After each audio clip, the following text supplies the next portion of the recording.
Hi there. My name is Lucas Weiss, and I am the host of the Weesesports Quarantine Chronicles. For today's episode, I'm joined by Alex Coffey. Alex is the Oakland Athletics Beat Writer for The Athletic.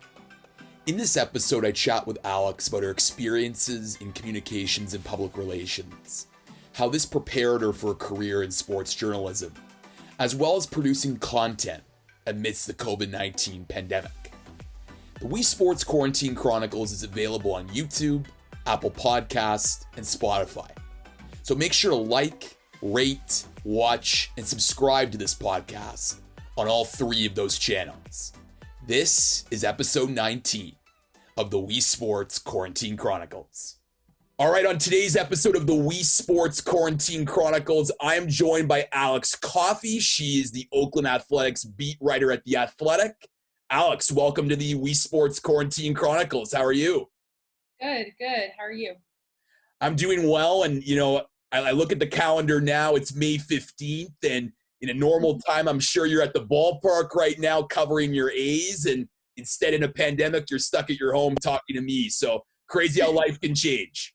Yeah, especially since this is my first year on the A's beat. So I'd actually never been to the Coliseum. I still haven't been to the Coliseum, which is like very ironic. I know it's like kind of hilarious, but yeah, no one could have predicted the way that this is all unfolded. So yeah, and I'll start things off there, Alex. Like for you, like you just mentioned, like this is your first year on the beat, and what a curveball, pardon the pun, thrown at you, to figure out, how you're going to be able to write stories during the time of no baseball. So I'm just curious what it's been like for you to produce content amidst the pandemic. It actually like hasn't been as bad as I thought it would have been. I think the initial first few weeks were like, I was figuring out whether that had to be my priority, was like getting someplace and just staying there. But once I figured that out and I started getting in a groove, like finding ideas and writing and kind of getting in more of a rhythm, it wasn't really that bad. And I think it's because I love telling stories about people and like their experiences. And even when there aren't live sports going on, like people aren't going to stop experiencing things, like that's always something that you can write about, like how someone is dealing with the quarantine, like how, like if someone gets coronavirus, like write an in-depth story on them and what they mean to the A's, like, you know what I mean? Like those kinds of things. So it's definitely been challenging, but it's been fun to have like a longer creative leash than I otherwise would have. So yeah, it actually like, it hasn't really been that bad, I would say. I hope no one that I work with is watching this because they'd probably kill me for saying that. Well, yeah, but it's funny because doing some research for this podcast, I came across a piece that you did recently on Sandy Koufax and how he unleashed Dave Stewart's stare in the baseball world. And Dave Stewart is very beloved where I'm from in Toronto. He, of course, won the 1993 World Series with the Blue Jays. And, this is a piece that I'm sure, you would agree, like it could be meant for an off season. But given that, we're without baseball, it just felt like the perfect piece to really inject some energy and enthusiasm for A's fans who remember those glory days of Dave Stewart. Yeah, definitely. Whenever I try like do the historical stuff, I always try to find something fresh and different reporting that hasn't like been reported out yet, and that piece was just the perfect. I think he had mentioned it in passing, like that he learned the stare from Sandy, but it wasn't really. I don't think it was like written down. I couldn't find any written account of it. So I had that in like the back of my head. He told me that in spring training, and I reached out to the guy that represents Sandy, thinking it was a total long shot. But it really speaks to their relationship, that he wanted to talk for that story, like for the story. And then it all kind of just like spiraled from there. But yeah, the timing was really great. I think there's a little bit of fatigue, like for people reading about when games are going to come back, and like it's just so hard to pin down. There's so many variables. Not that it like shouldn't be written about. It needs to be written about when there is an update, but like it's always nice to balance that, like from our site-wide perspective, balance it with something that that's just like pure baseball and pure something fresh and something that people might not know, to kind of like offset that. And you mentioned earlier about writing about, people struggling or fighting the coronavirus. I know you wrote a piece about Art Howe, who right now is in the ICU dealing with the virus. And I'm just sort of curious from you as a writer, how do you balance the fact that, you need to write this piece in an objective way, but also the emotion of, what this, person who's so beloved amongst the Oakland Athletics community is going through?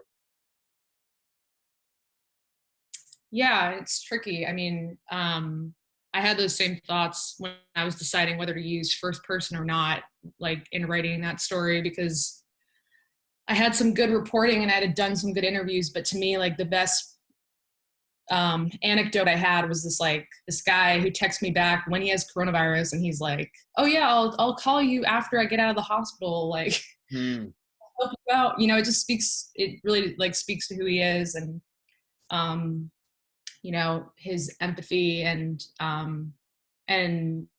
wanted to do a story on him anyway, like the Moneyball portrayal of Art, and like what I had experienced, because I had like a totally different preconceived notion of how he was going to be, and he was the polar opposite of that. So it was probably a story I would have done. I mean, these are all stories that I would do like regardless. Some of them are like tied to coronavirus, but the gist of the story isn't really like that he has coronavirus. It's more like this guy has impacted all these lives, and you know what I mean? Like the coronavirus is kind of like the conduit to like opening up that conversation.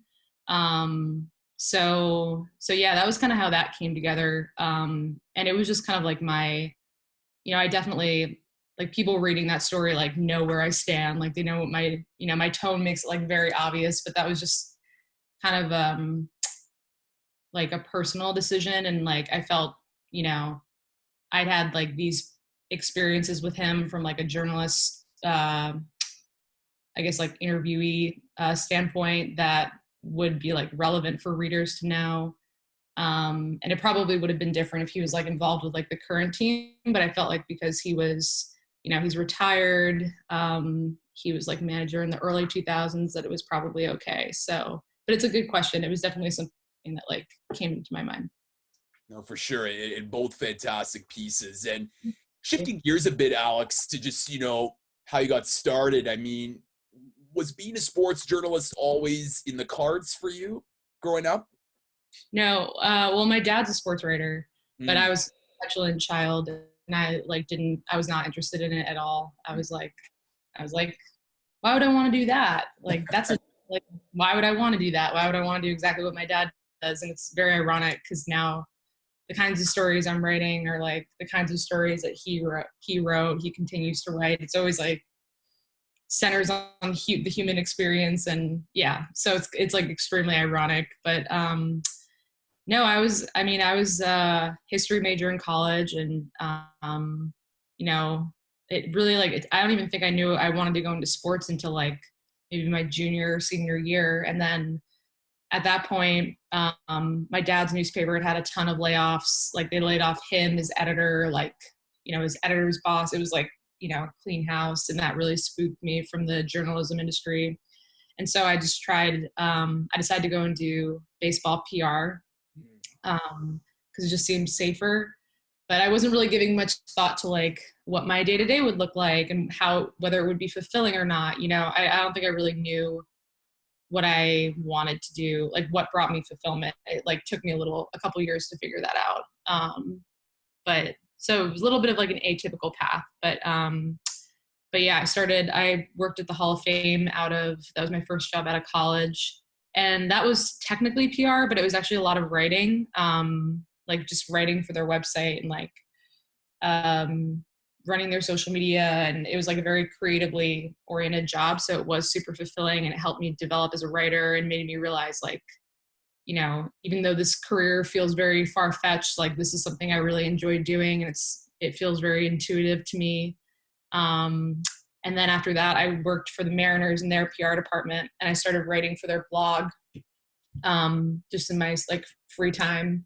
And that was how my athletic editor found me. It was like not even MLB.com, not even Mariners.com, just like on their blog, like their random Medium blog. So it was like kind of a crazy path, but and it took me a while to get to this point, but it definitely feels like the best fit I've ever had, like in terms of job, like extremely intuitive. And then to be able to have my dad as like a resource, someone I can bounce ideas off of, and someone who's like experienced a lot of the things that I'm experiencing, is really helpful too. So.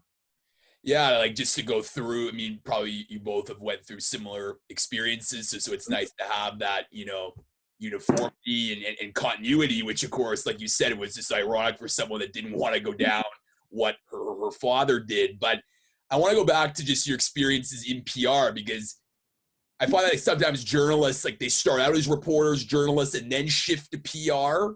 You did the other way around. And I'm just curious for you, what skills did you learn? You know, you alluded to the writing, but the skills that you learned on the PR side that made the transition to being a reporter relatively seamless?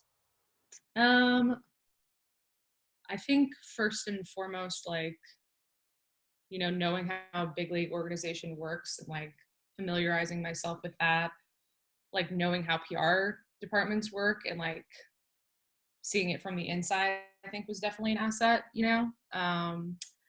As far as like, how it's impacted my career, it's kind of funny because like I worked in PR, but I had like great relationships with the coaches, like, you know, with the manager, like some of the players and stuff, and everyone, like they move around. Like baseball is such a, you know, people are moving around constantly. So I've stayed in touch with all those people just because they're my friends, you know, and it's like this, you know, it's been incredibly helpful for me in terms of sourcing, in terms of like, you know, if I have a question about something I'm writing, like I'm good friends with the training staff, and, you know, part of this job is like knowing how the human body works. And so it's like nice to not have to, you know, pour through like Google searches. You know, I can just like ask my friend, you know, shoot him a text and be like, what does this mean? Like, what should this guy's timeline be? You know, it really broadened my like network of people that I can like tap into for that kind of stuff. And it's been really funny. Like they know I'm a journalist. Like obviously I'm not like hiding it from them, but I don't think they like see me as one, you know, like when they see me, they're like, I think they still think I'm like in some middle ground between PR and or like, I don't know what. It's just like, they know I'm not gonna, I think at the end of the day, they like know what my character is. They know I'm not gonna like, you know, tweet out some sensationalistic stuff. Like, you know, I'm very, like, they know they can trust me. So having that base, you know, that year, or not year, 8 months, which is like crazy, but like 8 months with the Mariners where I could like show people that instead of just telling them, you know, that's really paid off, especially with like another AL West team, you know, it's like really, really cool. So yeah, I guess like those are the three things that come to mind initially.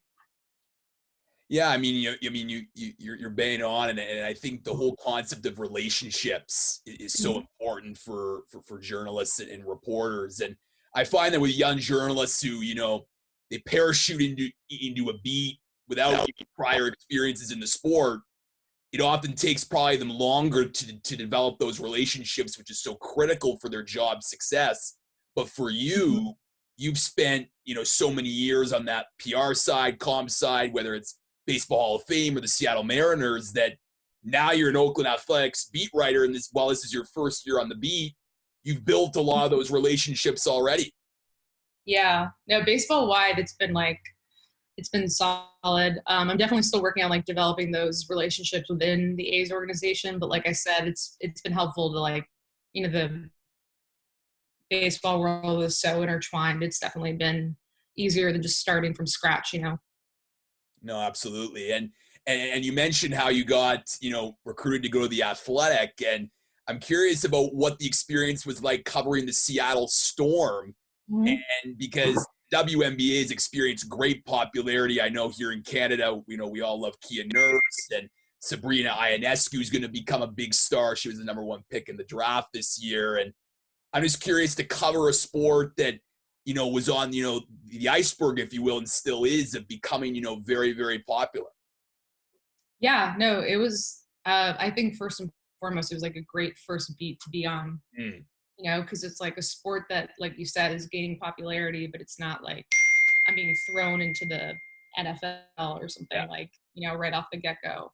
And, you find that like, because there isn't a ton of media attention on these teams, like you talk to the athletes and they're not burned out. They're not, they're not sick of talking to people. They're not, unless you're like Sue Bird, who's hounded by media people like all the time.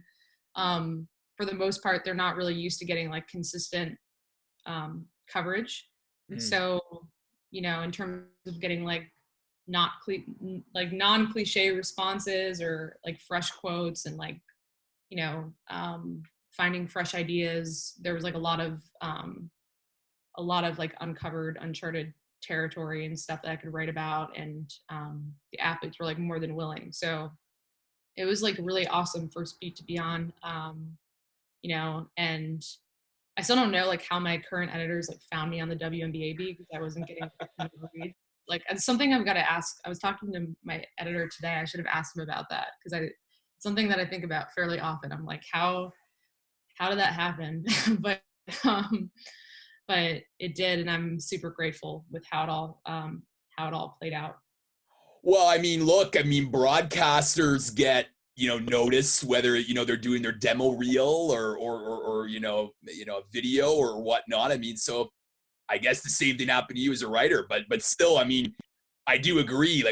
Definitely, there's so much writing out there now that it's, such a saturated space, and to be able to, pick you out of the hat and say, hey, come work for us. Like it's, you might be pretty lucky, but pretty amazing stuff. But just back to the Storm and covering that, because for me, I feel the same experience similar to covering, let's say, junior hockey here in Canada, where it's not like at the level of the NHL, but it has a very niche following. And did you find that once you were covering the Storm, you could then sort of have that legitimacy and credibility that, as the beat reporter, given that not many people are reporting the sport, so they're automatically drawn to you, being like, you're the person who has the agency and the knowledge, unlike, let's say, 10 other Seattle Seahawks writers, for example? Yeah, I'd say it definitely took a while to earn that. It's like very passionate and dedicated and proud. It's not a bad thing, but it's just true. Like a proud fan base. And I think that's the case for a lot of WNBA teams, because like you said, it is niche. It might not be that way forever, but like for right now, that's how it appeared to me. And I do think that there is a a wariness of newcomers who like haven't really invested the time and invested the, like someone like me that had never covered the WNBA before, like how do they know I don't know anything about the league? You know what I mean? It's like I don't have anything to point to show them that I know what I'm talking about. So it's like you just kind of have to like build that with like the articles that you're putting out, and people go about that in different ways. But for me, it was just like finding the stories that hadn't been told on that beat. And because it was a pretty, there wasn't like a lot of heavy coverage of that beat. It wasn't super difficult to find those out of the box ideas. So. And Alex, now you're a beat writer for the Oakland Athletics, and you're relatively new, but you're about to embark on who knows how many game long season and beyond. Hopefully, we get back to a normal 162 game season. But How did working and covering the Storm, do you think, while a different sport, help prepare you for this opportunity to cover the Athletics? I think that there are a lot of parallels in like those types of beats. I would say like, obviously I'm on a Major League Baseball beat, and that's great. And that's definitely like a step up in terms of how many people are reading me, like how many, how many eyes are on the stuff I'm writing.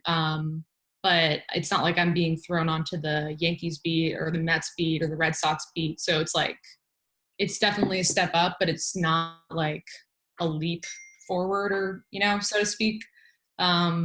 So when I think about it, just felt like, kind of a little bit similar, like in terms of, yes, I'm covering like a professional sport, but it's not like I'm being thrown. It's not like a sink or swim crazy thing where I'm, I have a little wiggle room to like ease into the beat, try, make some mistakes, which are just inevitable, try some different things, see how people respond to them.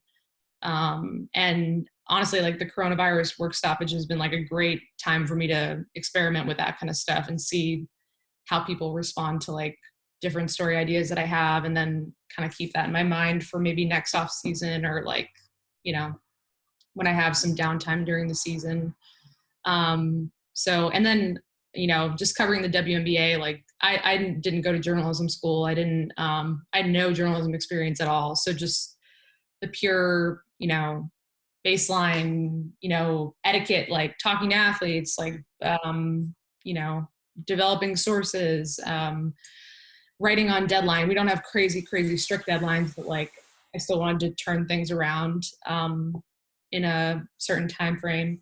And I was writing part-time for them. So I had a full-time day job in Seattle working at desk. And then I would have to like go to WNBA games after that. And then right after that, and like do interviews during lunch breaks. And it was like a state mandated, like harsh, you have to fit it within a certain time frame. So I learned a lot about time management doing that too. So I think those were like the big things that I probably took away from that experience.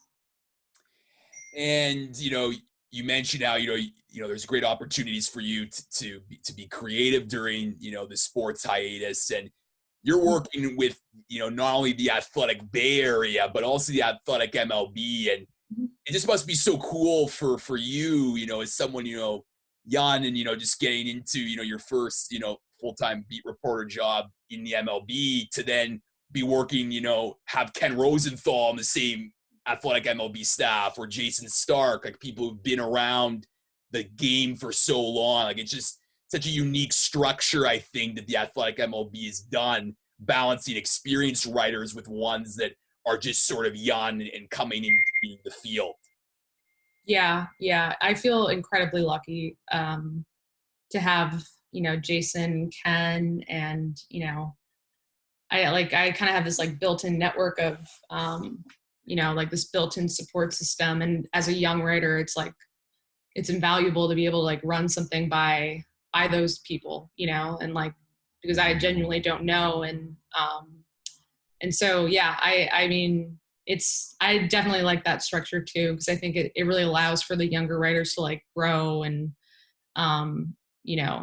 to be able to lean on like the top people in the industry is invaluable. So yeah, that's probably one of my favorite things about working for the Athletic MLB.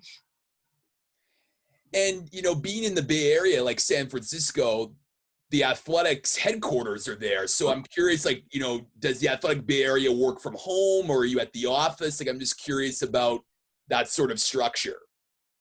Some of the podcasts are recorded at headquarters, but for the most part, everyone's doing their own thing. They're not going in there to work. I personally, before this whole crazy shutdown happened, like I would go into San Francisco and go to this like writers collective library thing, just to get, just to like get out of the house and like have a different environment. And, people around, it's really quiet. People around me are working. I'm like surrounded by books. I'm just I don't know. It's like everyone is insanely productive. So I think it kind of, gets me going. And one of the challenges of this whole, shutdown has been like figuring out how to be productive at home, how to work at home, how to not like end up writing until 2 a.m., 3 a.m. But yeah, I think most people either work from home or work remotely elsewhere. I don't think a lot of people work from, a lot of art writers work from HQ. Yeah, and like, I mean, a lot of my listeners, are young writers, and they're always trying to figure out, what are like the writers that are, working for different places, like what are their strategies? And I find like a lot of people, they go to, a coffee shop or, a library to get some, that peace and quiet to get out of the house and try and figure out what they're going to do. Because I find it works, pretty well. And it's not like you're in the same environment all the time, which could be very possible, during this pandemic. Yeah. And I think another asset is like you do your writing away from the apartment or the house or whatever. And then when you come back, you can really relax. It's weird when those like environments are blended together, like, the place where you're watching TV or watching, you're just like reading a book or whatever you do during your downtime is like the same place where you're writing a feature story or doing interviews. Like to me, I kind of like a little bit of separation, but I think part of that too is because I've worked in offices my whole entire life. So the whole, transition to being able to wear like sweatpants and jeans and like stuff like that has been like crazy. I mean, it's been welcome. I love it, but it's been different. So I'm kind of used to having that like separate environment, if that makes sense, like going somewhere to work instead of just working from home. No, I definitely agree and can definitely relate. Mm-hmm. Alex, I want to end things off with, just talking about, obviously, the MLB and the MLBPA, of course, intense negotiations. But once baseball gets back, it'll feel like a new normal for not only the players, the coaches, but also, reporters, because the fact that there's no fans, and I'm sure there'll be for some time limited Clubhouse access. And I'm just curious for you, how you think your job will be impacted by these perhaps health and safety guidelines. But unfortunately, as like being in the clubhouse, being in the locker room is so vital to building those relationships that lead to producing really good stories. It is. And, not even just like the relationships, but just noticing things. Like I wrote a story because I noticed a coloring book in a guy's locker. Like I've written stories because like I have a story coming next week that was a product of me noticing like that one guy had another guy's bat that he was using, and like they have this relationship. You know what I mean? It's like just having your, like being aware of your surroundings and stuff when you're in those environments can be really, really helpful. It's definitely going to be challenging. I totally understand and respect, like I don't want to put anyone at risk. I don't want to put myself at risk. I don't want to put the players at risk, but like from a work standpoint, it's going to be really hard to like get fresh stuff, fresh insight. We're all going to be probably like fed the same people, fed the same quotes. And it's like, how do you differentiate yourself when you don't have anything different to look at or anyone different to talk to? If that makes sense, if we're all like watching the same thing, like hearing the same thing. So I think that's going to be the biggest challenge, is just like figuring out how to put a different spin on things, which is always the goal.